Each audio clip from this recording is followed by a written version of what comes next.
Recall from the last video that random sampling is the process of using chance to select individuals from a population to be included in the sample. So using randomness, not convenience. And a simple random sample is a sampling method where every sample size or sample of size n is just as likely to be drawn as any other sample of size n. In other words, every sample is equally likely.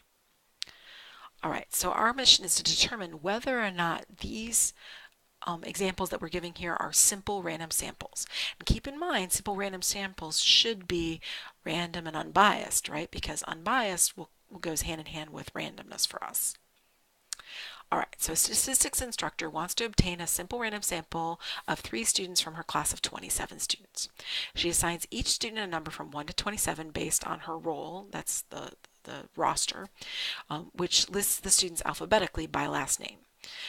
She claims that each of the following is a simple random sample. Is she right, yes or no? And explain. Okay, so the instructor asks a student in the class to randomly choose 3 numbers from 1 to 27.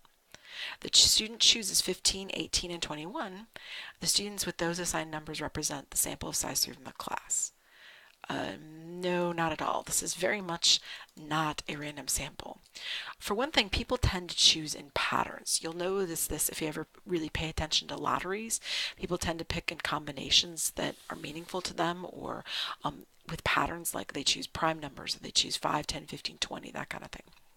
So, and on top of all of that, because we know this is alphabetical, if you're a student whose name starts with, last name starts with H, you're going to pick numbers that are later in the system because you know that that won't be you, possibly.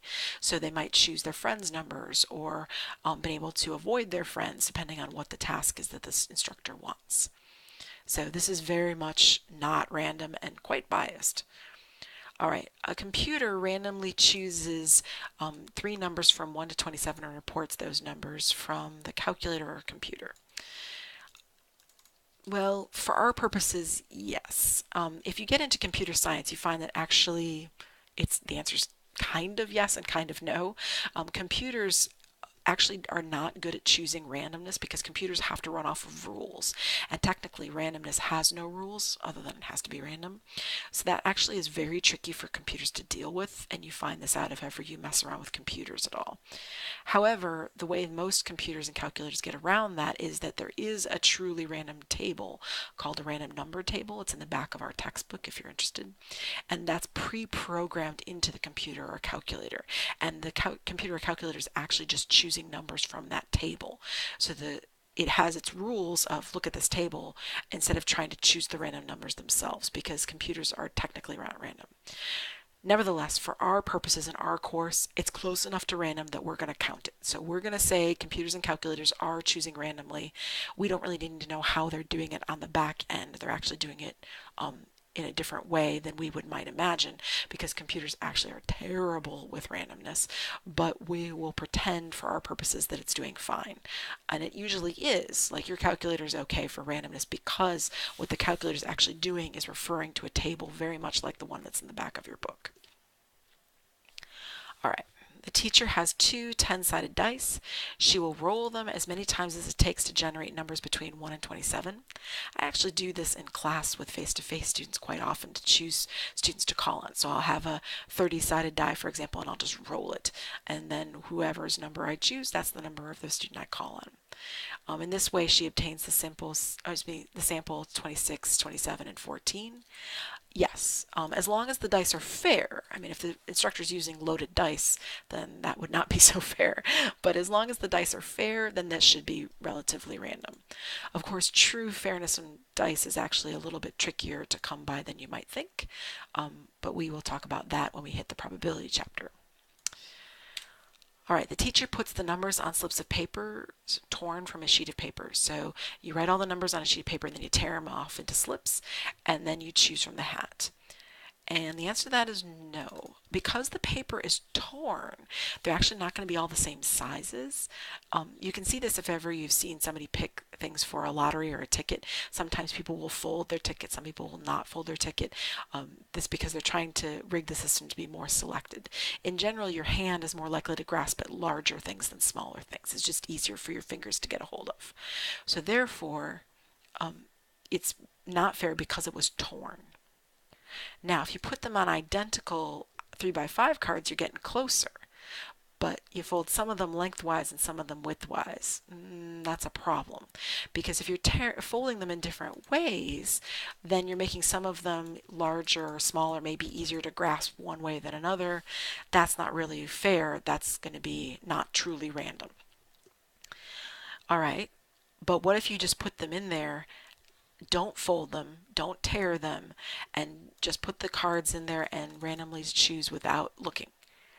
This happens whenever you do a raffle. If you've ever seen somebody reach into a bag with a raffle, as long as the raffle tickets weren't bent or folded in any way, then hypothetically speaking, it should be a nice random sample. Because you reach in, all the tickets are the exact same size, nobody's folded, everybody's fine. That should be, hypothetically speaking, a random nice sample. Random unbiased sample, I should say. All right, let's explore this just a touch more. So, a newspaper advertisement from USA Today read as follows, and it actually did read this. This is from a real-life USA Today newspaper. It said, should handgun control be tougher? You call the shots in a special call and poll tonight. Sorry, I had to give it that broadcaster voice. If yes, call 1-900 blah blah blah. If no, call 1-900 blah blah blah. This was from years ago, so these are no longer to be valid. The charge is 50 cents for the first minute. A total of 12,233 people called in to give their views. Now, this is an opinion poll, but it is a terrible one. It's often referred to as an unscientific poll. They'll talk about it on news shows and stuff. Well, we did an unscientific poll. Often not news show, often the opinion shows, or the ones where 5 people are sitting around a table gabbing and blabbing. They'll say, well, we did a poll and it was unscientific, but here are the results. And they'll talk about those results for the next half an hour. It's a terrible poll because it's a convenience sample. So this opinion poll is very biased because only the people who are wealthy enough to have a phone, can afford the charge for the call, read and or bought the USA Today paper that day, and care enough about the topic in order to call in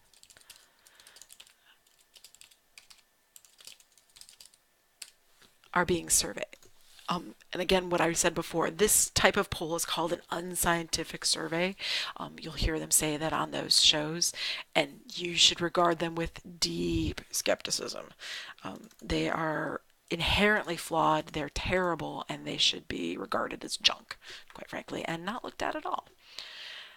All right, so what type of bias is this? This is called a sampling bias because not all people in the US are equally likely to be selected. You've biased how your sample was drawn. Biased sampling is a very big deal and it's very hard to work with and get around. If you do bias sampling, basically everything you create from there will be junk, which is about what I'm about to say. So even though they polled 12,233 people, a lot of students will look at that and say, oh, that's so many people. Yes, it is. However, it's such a terrible sample that you should ignore it. Convenience samples are junk. They're not worth discussing. And not worth looking at. So convenience samples are junk results no matter how large your sample is.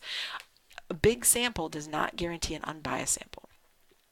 The classic example of this is all of those shows where you call in to pick a winner. So American Idol, America's Got Talent, The Voice, So You Think You Could Dance, Dancing with the Stars, etc.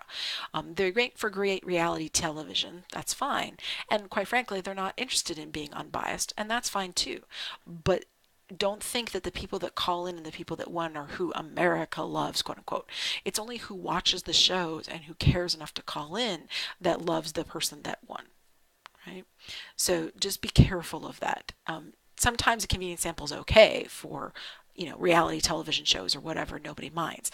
But for your news and for making judgments based on our political judgments, scientific judgments, medical judgments, you do not want to look at convenience samples ever. Just because they're large does not mean that they are good. We care more about quality than quantity for samples. Now, to better get a better gauge of control of what people think about gun control, what could you do?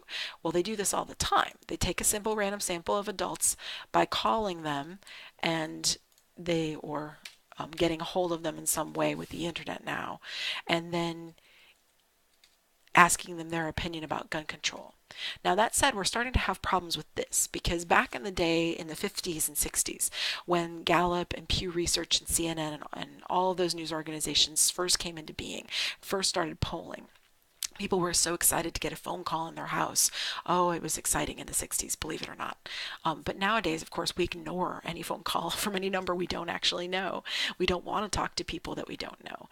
So it's becoming a bigger and bigger problem as for example, in the Clinton versus Trump election proved what people said they were going to do and who actually was willing to talk to pollsters was not actually necessarily who showed up for the polls, etc. Although elections have their own problems because, of course, you're asking people about their future actions, which can always be tricky. But nevertheless, it can be problematic, to say the least, to try to get a hold of people by phone. So they're trying to learn different ways to get a hold of people through the internet or other ways of gauging public opinion. But at this point, calling people up is still our best way of doing it. Now notice that we care more about quality than quantity, right? Quality matters more than quantity. And I just made a note of that, right? You'd rather have a smaller sample that was done well than a big sample that is convenient, right? Convenient samples are not good. Good samples that are small are going to give you a much better gauge of how the population actually works. You don't need 12,000 people, you just need 1,000 people in a random, unbiased way.